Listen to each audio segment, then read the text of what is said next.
Hello there Tenno, and welcome back to another Frame of Lore video. Today I want to do another speculation video, and go over what I think we could see in the Warframe 1999 update. As always, I will warn of potential spoilers, as some of what I'm going to say has already been shown, but if you want to be completely blind when going into the update, this is your warning. With all that said, let's get into the video. Before we get too deep into the update, we should go over a bit of what has already happened to get us to this point. So in the recent update Whispers in the Walls, we learn that Albrecht and Trati went to the year 1999 to try and stop the man in the wall from getting to him, though when we arrive, we learn that we have come too late. Now we must find a way to get there in time and stop whatever the man in the wall is really up to. So we've technically already played in 1999. During the Whispers in the Walls questline, we play as Arthur, who is piloting, or maybe is, the Excalibur proto-frame. Not much is really known about the proto-frames at the moment, though my opinion is that they're more of a suit that can be worn for protection, rather than a pure exoskeleton. We see that he uses weapons more like what we have today, though he still fights like a Warframe does. The creatures he fights along the way seem to be similar to the infested, but they look quite different. Now, another proto-frame user we have seen is Aoi, who is the one using the mag proto-frame. We don't know much about her yet, though with both proto-frame designs the team have really knocked it out of the park. They look really cool, and I hope we get to play as them more, and I can't wait to see what others could potentially look like. But getting back to the potential story paths, we see that Arthur and Aoi are trying to get to Albrecht and blamed him for what is happening. Though, is it really him behind this? When we see Albrecht at the end of the small segment we play, it is shown that it is in fact the man in the wall masquerading as him. He informs us that we are too late, so now we have to get there sooner. But what exactly has Albrecht been doing? It appears that he may have brought his knowledge of Orokin technology with him, and potentially he created the proto-frames, maybe to fight back against the man in the wall, but we can only really speculate on that right now. We can also speculate on what the man in the wall truly wants. If he is a true manifestation of the void given form, does he want to consume the universe? Does he seek to control it, or dominate it, or is he merely seeking understanding? We could theorise on what the man in the wall wants all day, though he seems to be fixed upon Albrecht and our character, having links to them both. He also seems to be in two places at once.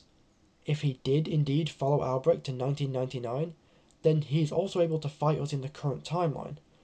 This shows just how powerful he is, and that he may be the biggest threat we have faced so far.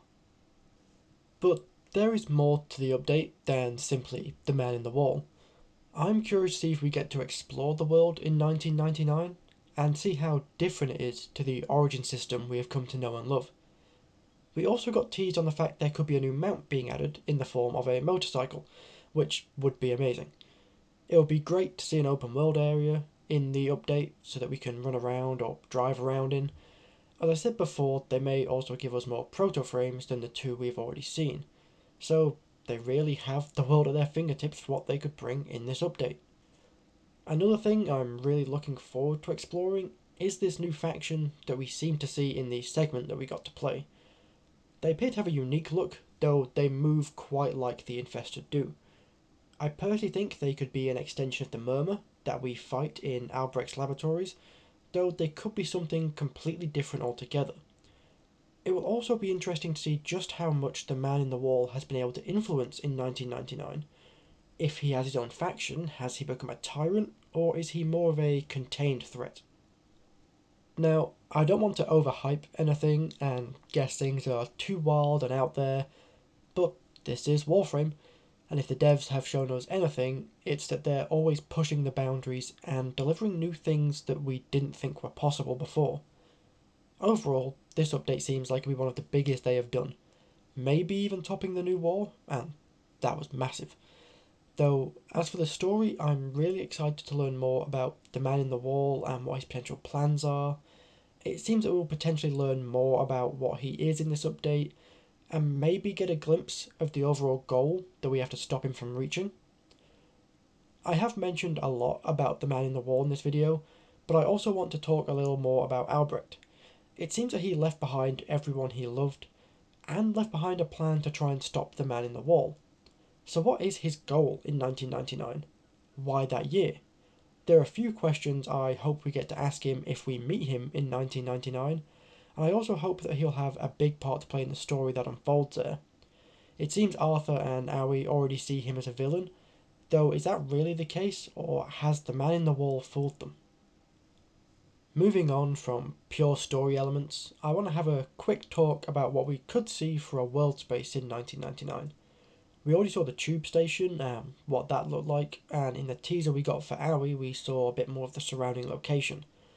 The main thing I'm curious about is if we get to see an open world based in this environment, as the potential for the motorbike mount is there, and if we have an open world to ride it around in, will it be a destroyed city or more of an open area like the Plains of Eidolon? Again, just pure speculation, but it'd be really cool to see this destroyed city environment to just explore. It seems we'll have to wait until TennoCon for more information, though I have big hopes for this update, as the team always push the story in a new and cool direction. But that is all from me for today. If you enjoyed this video and want to see more content like this, please consider liking and subscribing, as it really does help out the channel. Though just the fact that you have watched this already means so much to me. Stay safe out there, Tenno, and I'll see you all in the next one.